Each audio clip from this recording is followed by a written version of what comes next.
नगर निगम की दीवारें एक बार फिर हुई आरोपों से गीली, लेकिन इस बार मामला उल्टा है। आमतौर पर नगर निगम की ज़मीनों पर कब्जे के मामले सामने आते हैं, लेकिन नगर निगम के इतिहास में ये पहली बार है जब एक आम व्यक्ति नगर निगम पर संगीन आरोप लगा रहा है और अधिकारियों को इंगित करते हुए बता रहा है कि नगर निगम के आला अधिकारी उसकी ज़मीन को पचाना चाहते हैं। यहाँ तक कि सरकारी योजनाओं को उसकी ज़मीन पर इम्प्लीमेंट कर दिया गया है। इसके साथ ही नगर निगम के एक आला अधिकारी ने उसकी निजी भूमि पर अपना मकान तक बना लिया है। ऐसे में यह मामला नगर निगम में चर्चाएं आम हो रहा है, जिसको लेकर नगर निगम की अपर नगर आयुक्त ने टीम गठित कर नाप के लिए निर्देशित किया था, जिसके बाद आम आदमी के अनुसार भूमि उसकी पाई गई, लेकिन नगर निगम के अधिकारियों ने षड्यंत्र रचकर उसकी रिपोर्ट सामने नहीं आने दी। इसके बाद आम आदमी दफ्तर दर दफ्तर, अधिकारी दर अधिकारी भटक रहा है और अपनी ज़मीन को नगर निगम के अधिकारियों के चंगुल से छुड़ाने के लिए प्रयास कर रहा है। आज उसने जिलाधिकारी झांसी को ज्ञापन देते हुए अपनी व्यथा सुनाई। इसके बाद जिलाधिकारी ने आश्वासन देते हुए कहा कि पूरी तरह से न्याय किया जाएगा।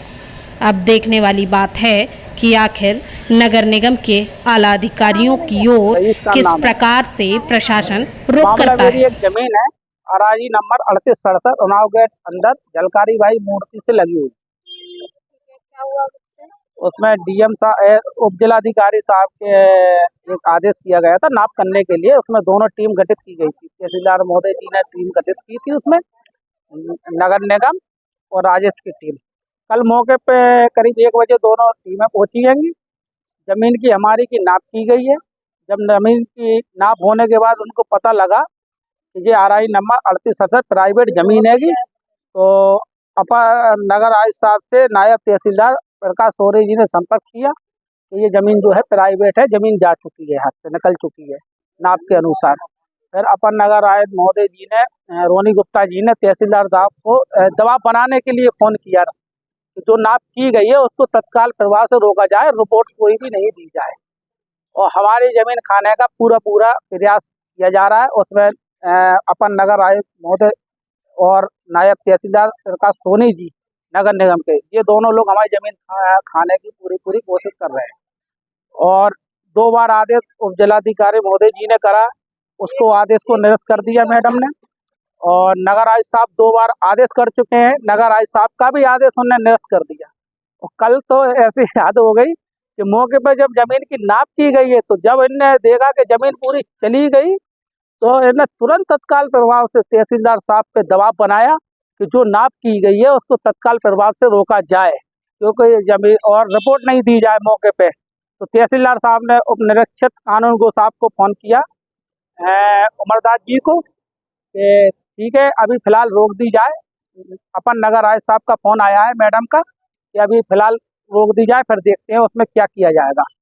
तो हम ये चाहते हैं जो कल नाप की गई है वो बिल्कुल नाप क्लियर हमारी ज़मीन पे क्लियर हो गई है कि ज़मीन हमारी है। और ये एक इनने क्या करा है कि पानी की टंकी बना दी हमारी ज़मीन पर। तो वो पानी की टंकी मैंने इसलिए मंजान दी थी क्योंकि वहाँ पूरे क्षेत्रवासियों पर पानी का बहुत संकट है, तो इसलिए मैंने कुछ कहा नहीं। जब इनने उसकी बाउंड्री बढ़ाने का प्रयास किया, तब फिर मुझे पता लगा कि नगर निगम मेरी ज़मीन पूरी खाने का प्रयास कर रही है टंकी की आड़ बनाकर। अभी एक उसमें मकान का भी निर्माण कार्य कर लिया गया नगर निगम द्वारा। अब ये नहीं मालूम किस अधिकारी का उसमें मकान बनाया जा रहा है। वो तो सब ऐसे ही चल रहा है कार्यक्रम, जमीन खाने के प्रयास पूरा किया जाए। आज हम डीएम साहब के पास आए थे। डीएम साहब ने कागज मेरे सब देखे हैंगे, उनने पूरी रिपोर्ट देखी, तहसीलदार साहब की चिट्ठी देखी और मैंने वीडियो भी दिखाई है उनको कि देखो मौके पर राजस्व विभाग और नगर निगम गई और नपाई अपाई करी है उनने। और मैंने ये कहा कि साहब ये 2 बार आदेश निरस्त कर चुकी है रोनी गुप्ता जी उप जिलाधिकारी का। और 2 बार आदेश निर्गत कर चुकी है नगर आयुक्त साहब का। अब मुझे तो ऐसा लग रहा है कि जैसे कि अब डीएम साहब ने मेरे को आश्वासन दिया है कि ठीक है आपके साथ अन्याय नहीं होगा, और मुझे ऐसा लग रहा है कि अब जो डीएम साहब का आदेश जाएगा तो डीएम साहब का आदेश निरस्त न करते हैं, क्योंकि वो पूरी झांसी के आदेश निरस्त कर देती है। हमें लग रहा है कि झांसी में एक ही सक्षम अधिकारी हैं अपन नगर आयुक्त रोली गुप्ता जी, जो कि किसी का भी आदेश जाएगा वो ठाक से निरस्त कर देती है, उसका पालन ही नहीं करती है 2 बार, जबकि नगर आयुक्त साहब खुद स्वयं आदेश दे चुके हैं उस पर कि तत्काल प्रभाव से काम रोका जाए और राजस्व विभाग की टीम को पहुंचा कर उसकी नाप कराई जाए। तो हमें बुला लिया मैडम ने कि ठीक है कि हम उसकी नाप लगा देते हैं। जब पता लगा, जब नाप लगाई तो हम पहुंचे 5 तारीख में हमने उनसे मुलाकात की, 5/4 में 2024 को मैंने मुलाकात की कि क्या हुआ मैम, अभी नगर आयुक्त साहब ने आदेश दिया था उसका क्या हुआ, तो कह रही मैंने आदेश निरस्त कर दिया है उनका, और हम उस आदेश को जो है नहीं मानते, आप राजस्व विभाग चले जाओ। फिर मैं राजस्व विभाग गया तो एसडीएम साहब ने उसमें आदेश किया नाप के लिए, तहसीलदार महोदय जी को, उसमें चिट्ठी बना दी उनने दोनों टीमों के लिए। मौके पे जब कल मौके पे दोनों टीमें पहुंची, जब जमीन की नाप उठी तो उनने देखा कि जमीन चली गई है उसमें ये, और उसमें मुख्यमंत्री साहब का भी आदेश है, ये पॉइंट देंगे ये नाप के